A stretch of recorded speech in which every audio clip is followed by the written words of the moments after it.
오늘의 사연 시작합니다. 안녕하세요. 항상 가슴속에 품고 살아가는 사람은 하나씩 있는 것 같아요.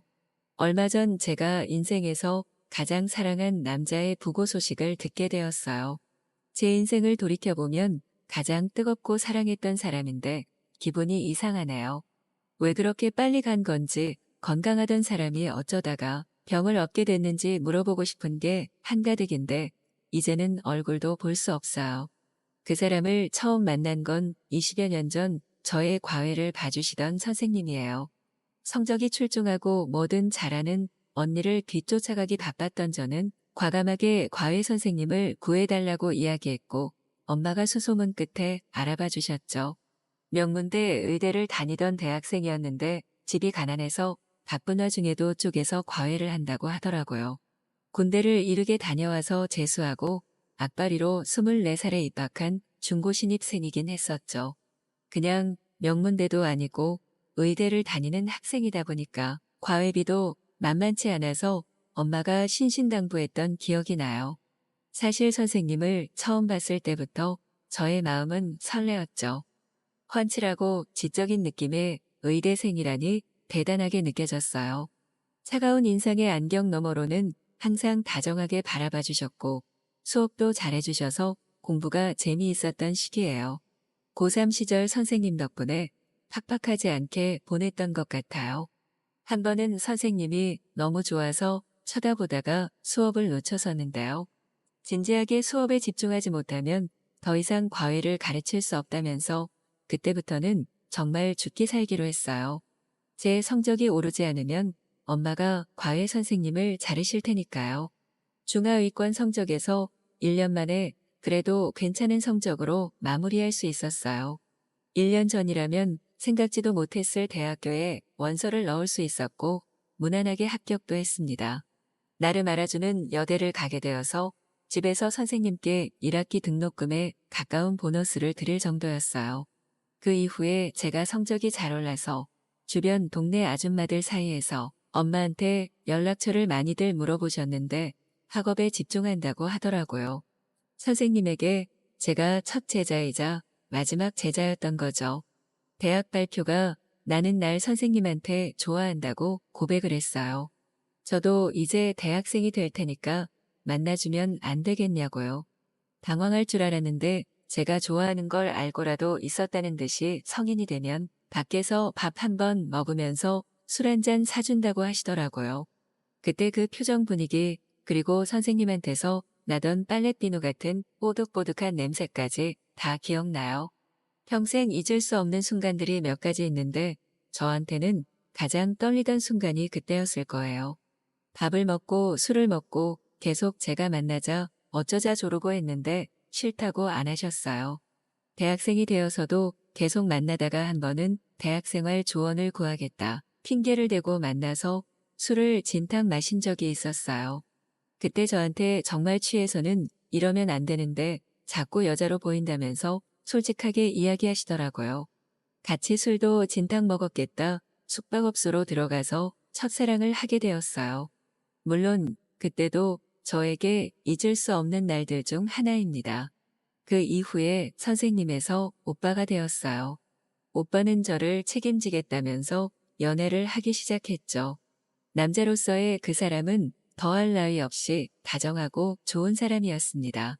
학교에 지치고 힘들 때에도 저한텐 항상 최선을 다해줬죠. 주변에서도 의대생 남자친구라니 대박이라면서 엄청 치켜 세워줬어요. 집에서도 제가 과외 선생님이었던 사람이랑 연애한다니까 엄마 아빠가 은근히 좋아하는 눈치셨어요. 2학년을 마칠 즈음에 저한테 그래도 비슷한 수준은 못 돼도 열심히 해보긴 해야 하지 않겠냐면서 중국으로 유학을 보내주겠다더라고요. 갈까 말까 오빠랑 떨어지기 싫은데 생각하면서 오빠한테 말을 하니까 좋은 기회가 될 수 있으니 가보라고 하더라고요. 자기는 기다릴 수 있다고 정말로 괜찮으니까 본과 실습으로 바쁠 때 차라리 너도 유학을 다녀오면 우리 서로 성장할 수 있지 않겠느냐고요. 그 말을 철석같이 믿고 유학길에 오르게 되었습니다. 저희는 2년 정도 되는 기간 동안 장거리 연애를 하게 되었어요. 그 유학 기간 동안 한국에 단 한 번 들어왔을 때에도 오빠는 너무 바빠서 잠깐 저녁에 만나 밥을 먹는 게 전부였지만 행복했습니다. 서로 틈나면 장문의 메일들을 주고받으면서 2년 동안 정말 열렬히 사랑을 했어요. 다시 제가 한국에 돌아왔을 때에는 저는 복학으로 오빠는 인턴과 레지던트 시기로 정말 힘들게 보냈던 것 같아요. 그래도 다들 그 정도 떨어져 있었는데도 이렇게 오래 연애하고 사랑하는 걸 보면 신기하다면서 주변에서 많이들 부러워했죠. 저희 집은 부자다 이건 아니고 그냥 남들보다 조금 잘 사는 정도였어요. 동네에서 좋은 집 좋은 차 그 정도요. 근데 당연히 의대생을 두신 어머님 마음에는 들지 않으셨겠죠. 유학도 다녀왔지만 내노라 할 만한 직장을 간 것도 아니고요. 그냥 좀 유명한 어학원에서 중국어 강사를 하게 되었습니다. 주변 친구들보다는 확실히 많이 벌었지만 피를 쥐어줄 정도의 재력은 아니었어요. 그래서인지 레지던트 시절부터 어머님의 끝없는 선자리 요구가 들어오더라고요. 힘들게 바득바득 일해서 서울까지 상경시켜 어떻게든 아들 공부시킨 어머님의 마음을 제가 어떻게 모른 척할 수 있겠나요? 처음에는 오빠도 계속 안 나간다 안 만난다 하더니 지나면서 엄마가 한 번만 부탁하시면서 이거 안 하면 죽는 소리 하시는데 어떻게 그래 이러더라고요. 두어 번은 그냥 밥만 먹고 오더니 그 이후부터는 물어봐도 대답을 잘 안 해줬어요. 그때 직감했죠. 아, 우리의 끝이 이렇게 보이는구나 말이에요.